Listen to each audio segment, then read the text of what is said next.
Olá, como vão todos? Sejam muito bem-vindos. Eu sou a professora Cristiane Oliveira, a sua professora de Biologia, e vamos conhecer a nossa aula de hoje.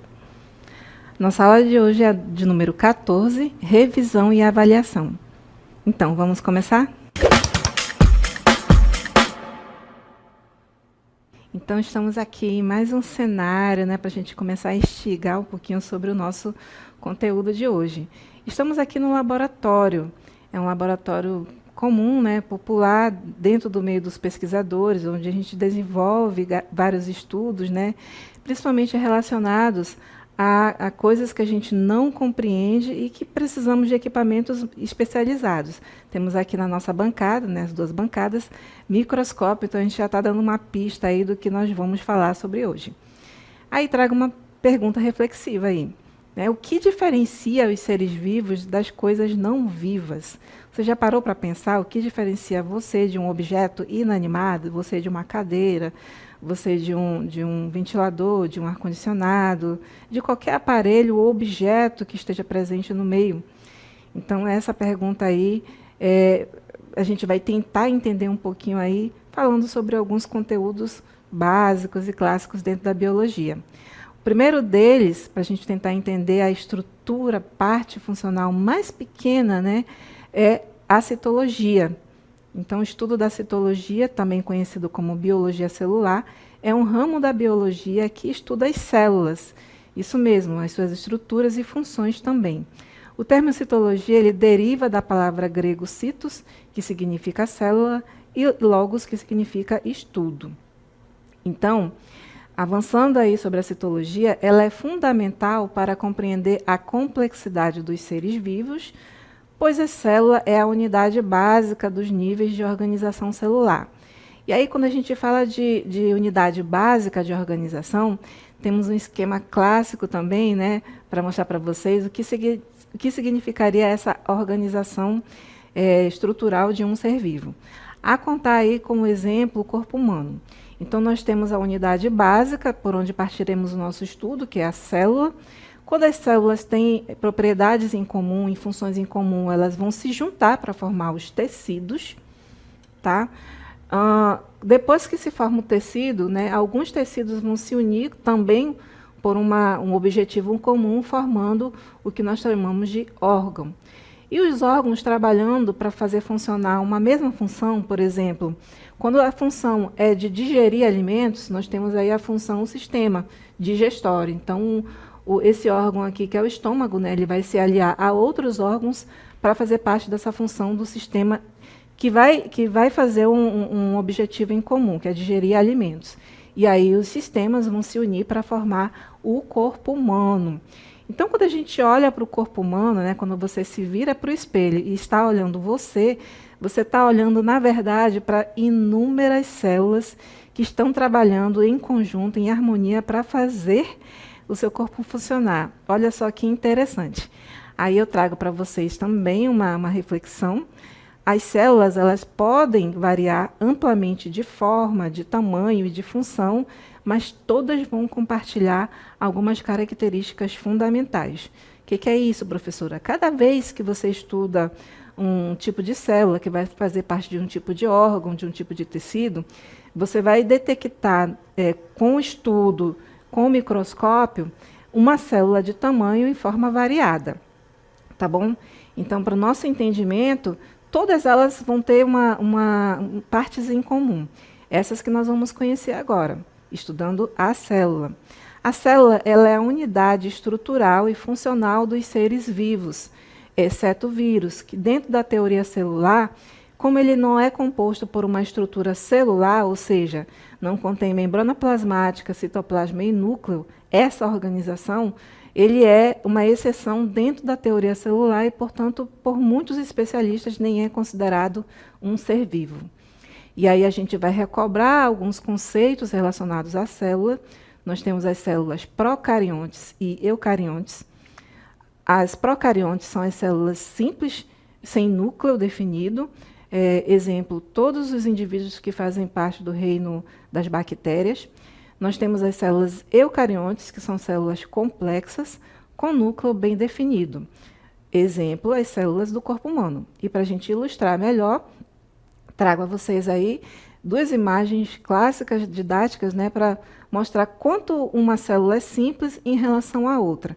De um lado, você vê aí a célula procarionte, com uma formação muito simples, cílios na parte externa, flagelo para fazer ela se movimentar, já que a bactéria ela é um ser unicelular, então é o corpo dela, o que você está vendo aí. Olha só quanta simplicidade diante de uma célula animal. Né? A célula animal mais complexa, nós temos o núcleo organizado, nós temos organelas, e aí nós temos essas organelas com funções variadas, portanto, uma célula estruturalmente complexa diante de uma simples. E quais são as partes da célula? Classicamente, né, como conhecemos. Vamos entender um pouquinho. Lembrando aí que a célula é a unidade básica de todos os seres vivos, ela vai possuir essas partes que vocês estão vendo. Na parte mais externa, nós temos a membrana plasmática, né, pintada aí para você didaticamente de azul, um azul mais escuro. Nós temos aqui o citoplasma é todo esse material aqui que vai estar contendo as organelas. E por falar nelas, nós estamos aqui identificando centríolos, nós temos mitocôndrias, complexo de Golgi, nós temos aqui o retículo endoplasmático e temos na parte mais central da célula o núcleo e na parte central do núcleo o nucleolo. Então são essas partes básicas de uma célula bem estruturada, mais complexa, e é a partir desse modelo que a gente faz os estudos aqui da nossa aula. Né? Vamos começar aqui a entender um pouquinho sobre a estrutura falando sobre a membrana plasmática. A membrana plasmática é a portaria, né? É a porta de entrada e saída de substâncias, de moléculas. O conceito dela é que ela é a camada que envolve a célula e controla o que entra e sai. Sua função básica é de proteção e comunicação com o meio ambiente. Então, é um resumo clássico aqui para você entender o que é a membrana plasmática, né? Mas o que ela vai conter, né? O que ela vai controlar de entrada e saída? O que ela está contendo, a princípio, é o citoplasma com o citosol e suas organelas. O que é o citoplasma? É o espaço de trabalho, né? É o espaço interno da célula onde ficam as organelas, como a mitocôndria e o ribossomo, por exemplo. Sua função é o local onde acontecem as atividades da célula, como produção de energia e construção de proteínas, por exemplo.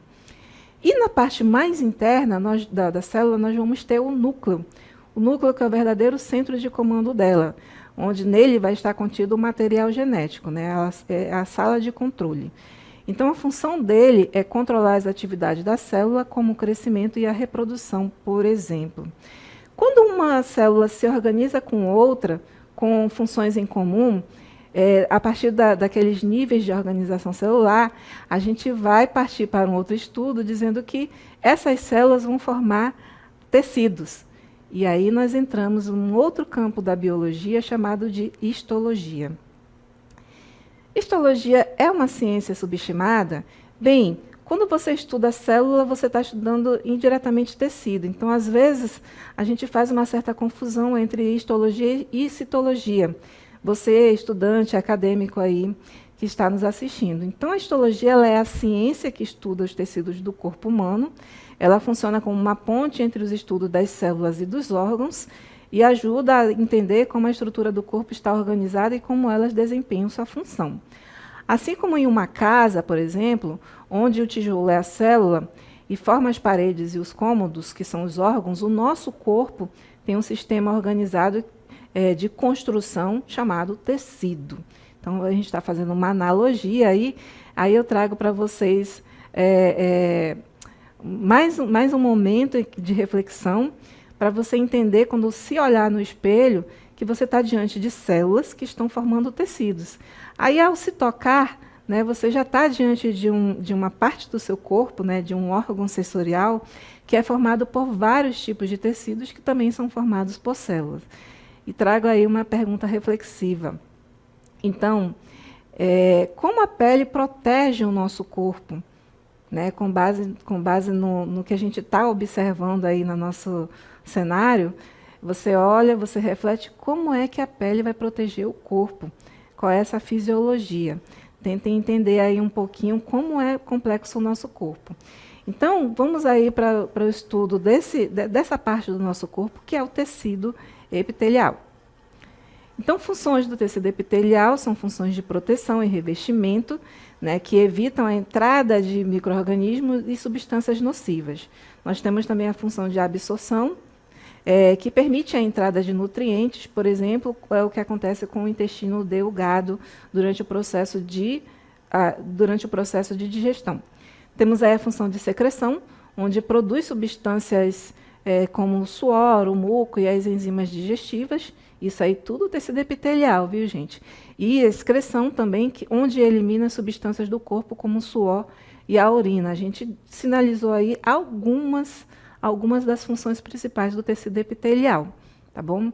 Vamos entender um pouquinho essa complexidade que é a formação desse tecido, através de um esqueminha didático aí, mostrando o corpo humano, partes do corpo dele, né? E nessas partes sinalizando aí como é essa diversidade de células que vão formar os tecidos diferenciados. Nós temos aqui no primeiro esquema, o tecido pseudoestratificado, né, que ele está justaposto, né, mas com uma estrutura que a gente não sabe se tem mais de uma camada ou uma só. Nós temos um sistema simples de pavimentação, onde temos uma camada só, simples cúbico, uma camada só de células, formando esse tecido em forma de tubo, simples prismático, né? Nós temos aqui o estratificado pavimentoso, estratificado de transição e o prismático. Cada um deles vão fazer parte de uma estrutura anatômica diferente, né? Do corpo. Nós temos, por exemplo, aqui esse simples prismático fazendo parte da estrutura do estômago. E aí nós temos aqui o estratificado pavimentoso fazendo parte aí da pele, da boca e do esôfago, por exemplo. Então, essa imagem aí, ela mostra bem que um só tipo de tecido, ele vai possuir, né, características diferentes de acordo com a forma que ele se apresenta na anatomia do corpo, né, em partes diferenciadas do corpo. Agora, trago para vocês também uma outra reflexão, entrando aqui nesse cenário, que é um cenário muito comum, né, um cenário de academia, onde nós fazemos as nossas atividades, e diante aqui dessa imagem desse esqueleto, eu faço a pergunta para vocês, né, uma outra pergunta reflexiva, né, como o corpo suporta o peso e se mantém firme? Então, a gente sabe que precisa de um esforço enorme para se manter em pé, mas será que é só o esqueleto do corpo humano que faz essa sustentação? Vamos tentar entender um pouquinho como é que o corpo funciona, né, nesse quesito, estudando um outro tecido importantíssimo, que é o tecido conjuntivo. Então, o tecido conjuntivo é um dos 4 principais tipos de tecidos do corpo humano, caracterizado por apresentar uma grande quantidade de matriz extracelular em relação às células. Então, uma pergunta: o que faz o nosso corpo ser tão flexível, resistente e capaz de armazenar essa energia, né? O que faz ele ser tão diferente, né, tão complexo? E quando a gente pensa nessa parte da fisiologia, né, ficar em pé, fazer a digestão, comer, qualquer tipo de movimento, piscar. Então, qualquer movimento requer funções diferentes, de tecidos diferentes, fazendo funcionar o seu corpo. E isso parece ser tão simples, mas quando a gente vai entender a nível anatômico, você vai ver que tem muita coisa que faz parte desses pequenos movimentos. Então, vamos entender a característica do tecido conjuntivo para a gente saber mais ou menos essa complexidade, esse grau de complexidade. Nós temos aí os componentes do tecido conjuntivo, que são as células. São vários tipos de células. Trago aqui os fibroblastos, que são responsáveis pela produção de fibras e substâncias fundamentais da matriz. Matriz essa que vai fazer parte da composição do tecido conjuntivo. Nós temos os macrófagos, que atuam na defesa imunológica, fagocitando partículas estranhas. Nós temos os mastócitos, envolvidos em reações alérgicas e liberando histamina, por exemplo. Nós temos os adipócitos, que são especializados no armazenamento de gordura. E temos as células mesenquimais, que são as células tronco multipotentes, que dão origem aos outros tipos de células também. Olha só quanta diversidade de tipos de células dentro do tecido conjuntivo. Mas não para por aí, tem uma outra estrutura tão importante, que são as fibras. Temos 3 tipos de fibras: as fibras colágenas, que conferem resistência e flexibilidade, as fibras elásticas, que proporcionam elasticidade ao tecido, e as fibras reticulares, que formam uma rede delicada que suporta as células em órgãos como linfonodos e medula óssea, por exemplo. Então, diante aí dessa variedade de células e de fibras, a gente já começa a entender como é que se comporta o tecido conjuntivo, dependendo da sua natureza, da sua composição, né?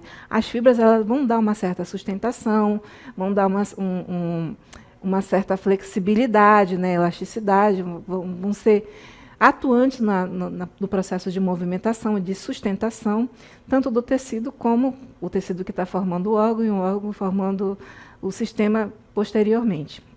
Mas eu falei aí da matriz, né, a matriz celular, que vai compor aí esse tecido conjuntivo. Vamos falar um pouquinho sobre ela. A matriz, ela é composta por uma substância fundamental gelatinosa, né, com aspecto gelatinoso, que é formado por proteoglicanos, né, e glicoproteínas. Essas substâncias com nome complexo é porque elas têm mais de uma natureza química, tá? É proteína misturada com carboidrato e proteína misturada com carboidrato também, posteriormente, mas vamos dizer assim, com uma formação de fórmulas diferentes. E nós temos também as fibras compondo a matriz extracelular. Essa matriz, ela é responsável por preencher os espaços e as células e as fibras, né, permitindo a troca de nutrientes e a manutenção de homeostase tecidual. Então, essa é a matriz. Nós temos aí alguns tipos de tecido conjuntivo. Por conta dessa matriz, a natureza química dela, por exemplo, nós vamos ter essa variação. O primeiro é o frouxo, que possui uma matriz gelatinosa e rica em substância fundamental com poucas proteínas.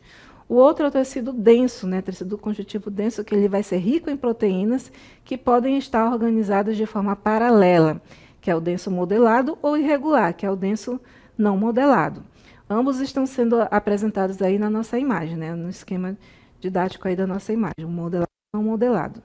E o tecido adiposo, que é um outro tipo de tecido, ele é formado predominantemente por adipócitos, né, que são as células básicas aí desse tecido, com pouca matriz extracelular e com muita gordura na sua composição. Além disso, temos o tecido cartilaginoso, que é composto por condrócitos, né, que são o tipo de célula que forma esse tecido, que ficam em lacunas, em uma matriz rica em colágeno e proteoglicanos. E vamos entender um pouquinho e exemplificar os tipos de tecido conjuntivo aqui, também ainda falando sobre o tecido ósseo, além dos que a gente apresentou, que é uma forma especializada de tecido conjuntivo que vai proporcionar sustentação ao corpo, protege órgãos vitais e atua como depósito de minerais como cálcio, fósforo, em forma de base. Não, ele forma a base estrutural do sistema esquelético que permite o movimento quando em conjunto com os músculos. Então, nós temos aí ele em conjunto com músculos, fazendo parte da sustentação. Temos aí o tecido sanguíneo, que, embora líquido, é classificado como um conjuntivo devido à sua matriz extracelular, que é o plasma. Ele tem a função de transportar oxigênio, nutrientes, hormônios para os tecidos, além de remover resíduos metabólicos, e também é fundamental para a defesa do organismo e na coagulação. E por falar em sangue, nós temos aí o tecido hematopoético, que está localizado na medula óssea e vai ser responsável pela produção das células sanguíneas, incluindo os glóbulos vermelhos, os glóbulos brancos e as plaquetas. Essas células desempenham papel crucial, né, no transporte de oxigênio, resposta imunológica e cicatrização de feridas.